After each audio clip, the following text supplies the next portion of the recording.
What to do when your life is falling apart? I wish I knew. Goodness only knows. I know what I'm going to do in the face of my life falling apart.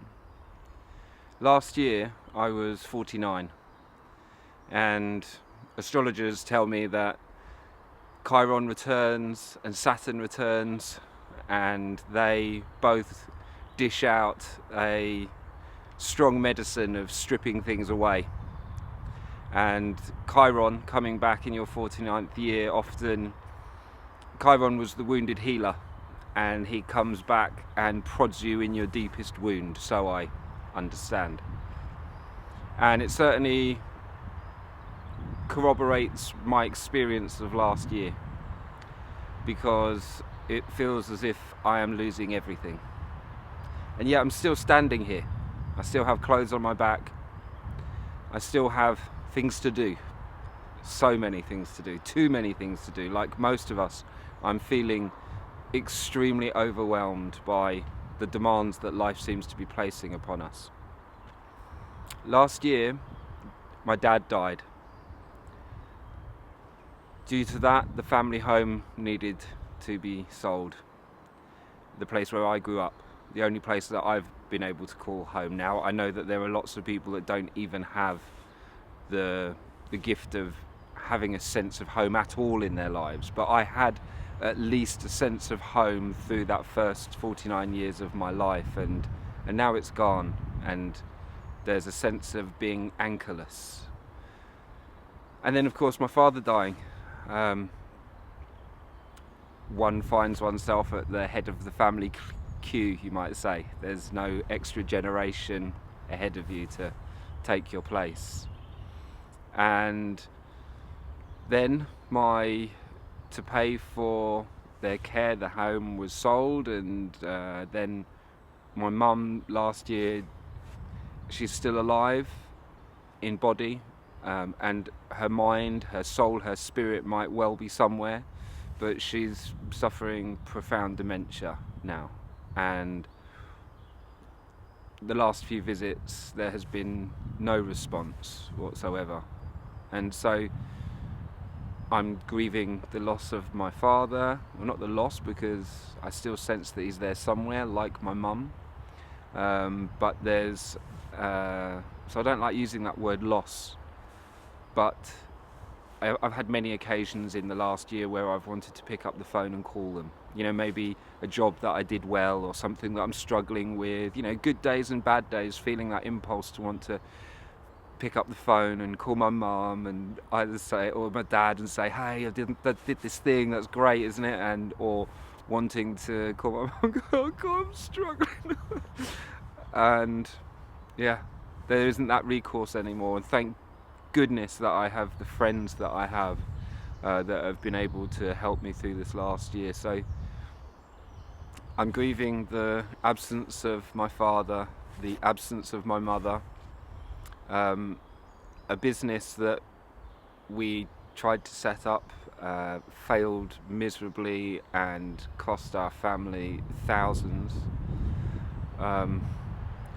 Then,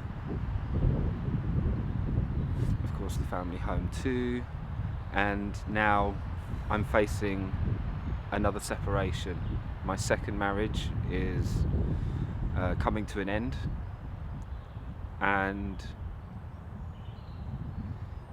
it's very hard to accept that, because I'm someone who really feels a great deal of commitment to the things that I commit to, and there's a sense of failure and a sense of shame. And you know, when I went into this second marriage, I was really trying to be very clear that for me to break up was unacceptable.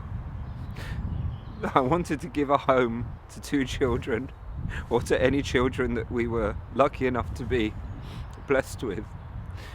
And we were blessed with 2 very healthy children.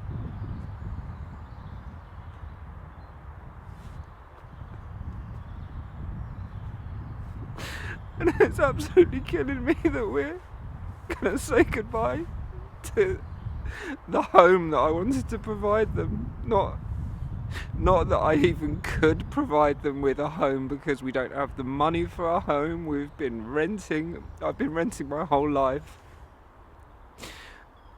And so there's no sense of stability I've ever been able to offer my children. I now look back and wonder whether I was in any place to get married to anybody or to have children, not being able to offer them some kind of refuge in the world, nor to myself.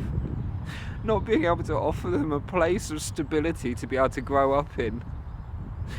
I was talking about my family home earlier. I grew up my whole life living in one home with two parents who I sometimes criticised for being, too boring and conservative and dependable. And I look back and I think, wow, what an amazing thing they offered me. Like any parents, they got their faults, and I don't idealise my childhood. I was probably spoilt and given too much leeway, not enough push to grow and be forced to become a man in the way that I think would have been better for me and better for society generally, better for my own children. And the end of this marriage leaves me as a 50-year-old man about to become homeless for the second time, because after my first marriage I was homeless for 3 years, and I've built myself back up, and to some degree and now here I am facing the end of a second marriage, where I'm not going to be living with 2 more of the 4 children that I've had. Another 2 children growing up with an absent father, and I might be present to them as much as I can be, not being in their home, but ultimately they have an absent father who's not in their home with them to protect them, to love them, to witness them, to push them, to do all the things that I feel a father should do. And to what fault the marriage? I feel that marriage is a sorely misunderstood thing these days. I really subscribe to the idea that marriage is an institution that was created for the stability of society, for the stability for children, stability for homes and couples, for society on a wider level, and it's very hard to be in a relationship these days speaking for marriage and people not to hear that as a demand. We must make this work. And in this world of endless personal autonomy and self-determination, people feel that it's okay to make choices like this isn't for me anymore. And it's funny because I spent many years of my life exploring the ideas of polyamory, and came very close to joining a community that has a very different understanding of love, of open love, but they create community for children, and even if there's a temporal nature to the love relationships between parents, the community is absolutely committed to the children. There's an enormous stability for the children that grow up there. And so, here I am coming to the end of this second marriage. I mean, it's over. It's over. And in just a week's time, they're going to be moving out into their flat, and I'll be left in the house again for a few days to tidy up and finish off and begin the process of deciding what I think is best for me to do from here on. And my goodness, what a thing to face. 50 years old. I do things for a living. I work as a celebrant, I work as a handyman, I'm an artist with a load of paintings that I'm just about to start selling. And I've had many causes and interests that really fascinate me, and I've spent most of my life in education, and yet there's still this what am I going to do? And how best to adjust to, if I was single now, and I didn't have children now, it'd be so easy. I could curl up in a corner and die, or run off to the other side of the world and go for my own personal adventure without thinking that there was some legacy that I would be leaving. I don't want to let anybody down, no more than I already have. And it may have sounded like I was trying to offload the responsibility for the end of this marriage on my partner for not understanding the institution of marriage and stuff, but how can I not look at myself and say, well, I've clearly got a part to play in this. I don't claim to be perfect. There's what human being is perfect, and I clearly have my part to play. There's a responsibility to take in where I find myself right now at the age of 50, with like nothing to my name, no money. I'm not someone that glorifies money. I'm not someone who that's never been the most important thing for me, but just in the practical question of survival, I don't know if I've ever had more than about £2,000 or £3,000 in the bank. I've got now, and leaving this house, just enough money to pay for a month's rent somewhere. I've got no car. I've got some tools, but no way to move them around. In fact, I've got lots of tools. I've got instruments, loads of musical instruments that have I just got to give them away, sell them. I've got music technology and editing equipment and cameras and tripods and all of this stuff. Have I got to just sell them and give them away? Have I, and most of the technology I have is so completely outdated, nobody's going to pay for it anyway. And most of the instruments that I have are so peculiar and unusual, nobody's really going to want them anyway. So it's not like I can suddenly make a chunk of money by selling all my stuff. It'll make buttons. So I've got no home, no vehicle, loads of stuff that I don't know what to do with, loads of ideas that I don't know what to do with. Thank goodness I've got my health, because I've looked after myself more or less over the years, and last year I was running many mornings during the summer, and I've never really developed a practice of meditation and sitting, but I have times of it. And I look at my friends that have a sitting practice, a meditation practice, and I feel quite envious of them. I look at them, they seem to carve their way through life in a way that I would like to, and I feel myself blown by the wind quite a lot. So I suppose what I'm trying to say is that I'm at this point of my life where it's so crucial what it is that I do next. What do you do when you've lost everything? I've seen a few people this year put up videos where I've lost everything, and it's like, well, when I think about the year that I've had, mum, dad, home, marriage, it's like, oh, and business. I'm like, well, I'm not doing bad there. That's a pretty intense stripping away of the, really, really important factors of what it is to be human. And I'm not going to, although I want to take personal responsibility for my part, there are also things that I can see have arrived in my life as a consequence of the world that we're living in at the moment. Why can't I enter a piece of land and start building a shelter for myself somewhere? Because the land is owned privately, and unless you have an inordinate chunk of money to be able to throw at it, you can't buy. If you don't have enough money, you're not in that game. But that's a whole other topic that is for another film. What am I going to do? What does one do?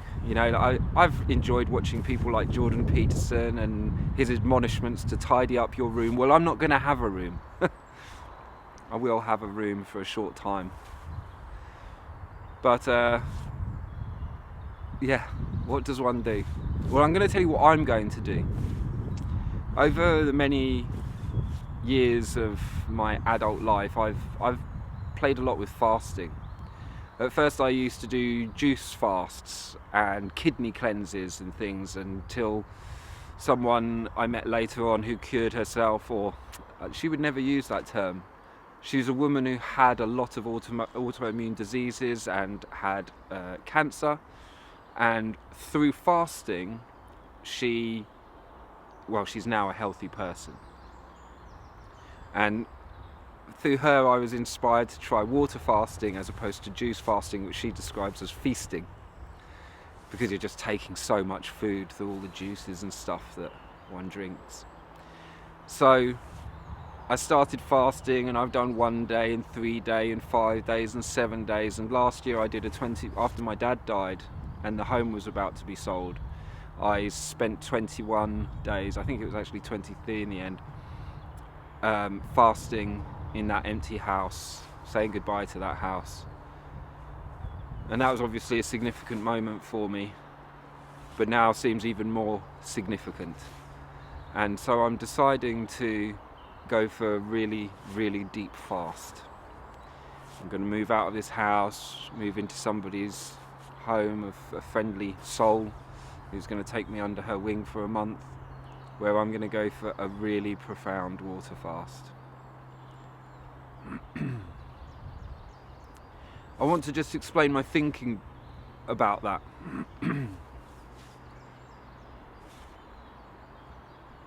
When one stops taking in food,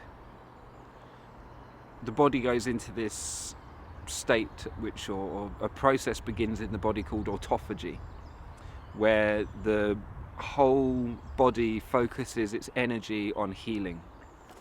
And what I've noticed through my experience of fasting so far is that it initiates not just a physical healing, but an emotional, spiritual, intellectual healing too.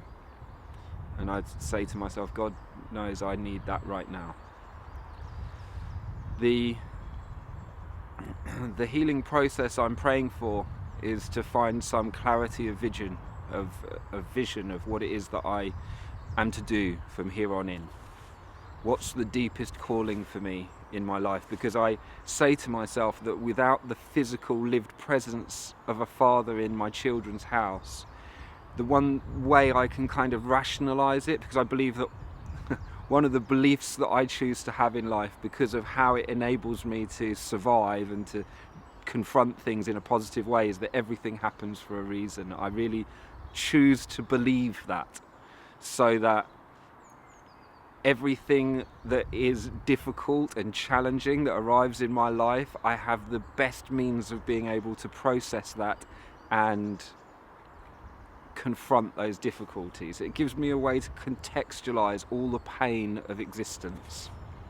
So why is this happening to me? It's got to be because there's some greater purpose that I am being liberated for.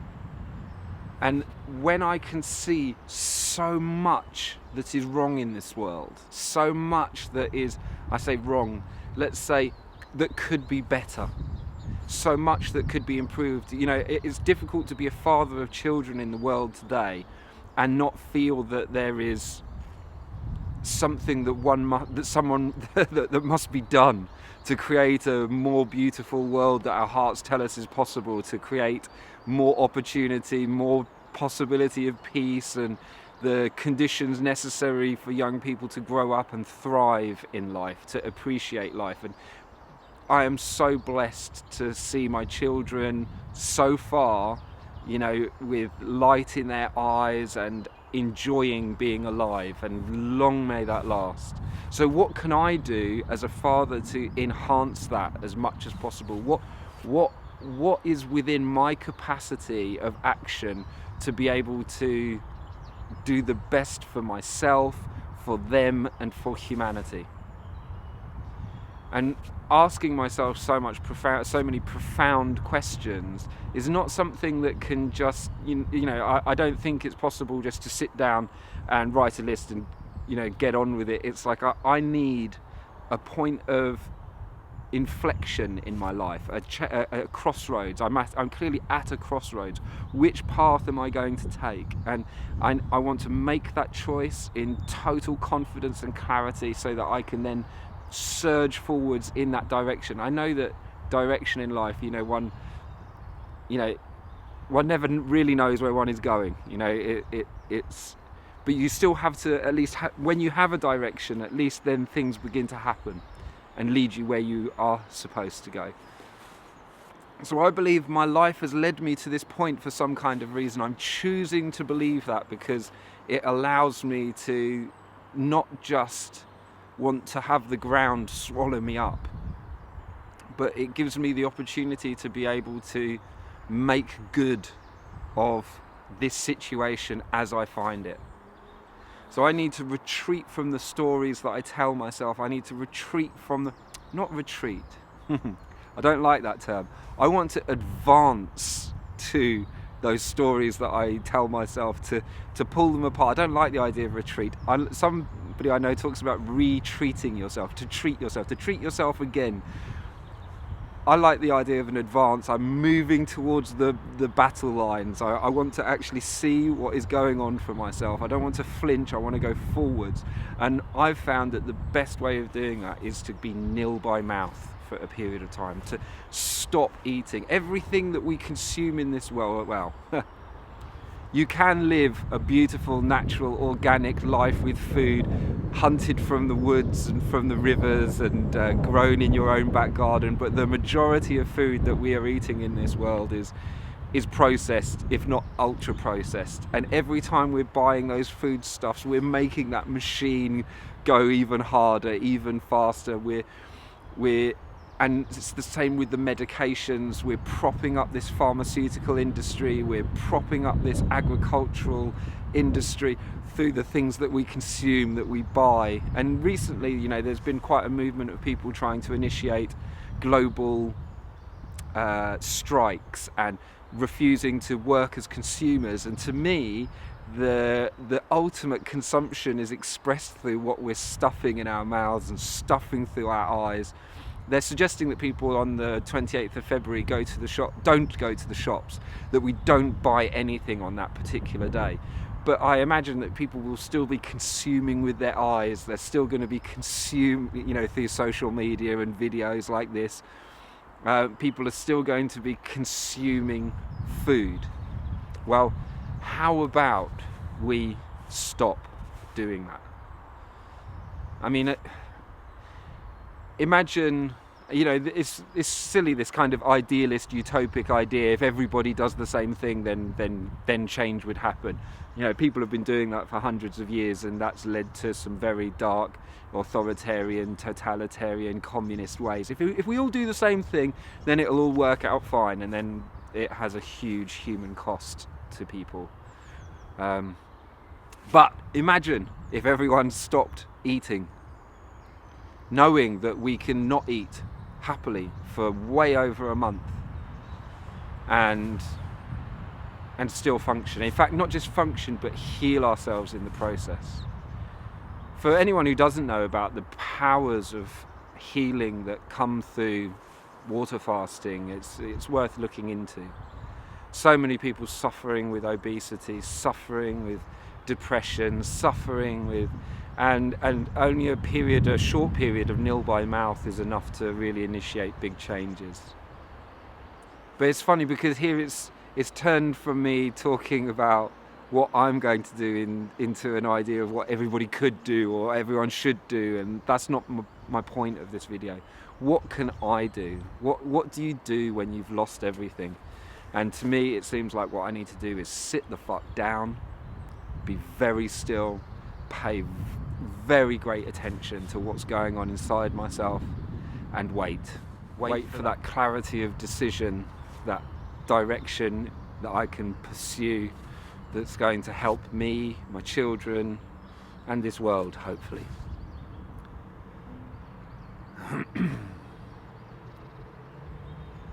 You can see that I'm traversing a difficult period of my life. I'm trying to not let it completely swallow me. I will report back and let you know how it went. I'm going to do this during Lent, partly because of the timings of things. It just so happens that we're moving out of this house just when it's the beginning of Lent, and it's not because I don't know if I'm a Christian or not. I don't think so.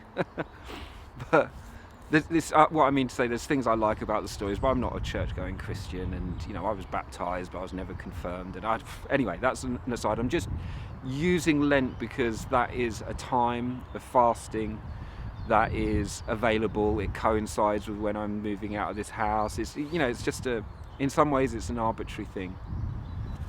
But it is also, I like the metaphor of the fact that it's this period of fasting before the rising of the sun.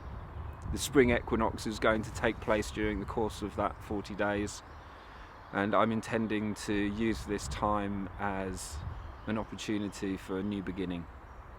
There are many chapters of life, and I'm clearly coming to the end of one chapter and the beginning of another, and it seems to me that this also coincides and corresponds with global changes.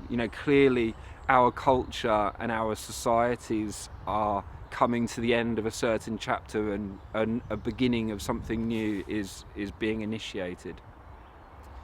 So what to do when your life is falling apart? Well, what I'm going to do is sit still, go quiet, and stop consuming, and let's see what happens from there.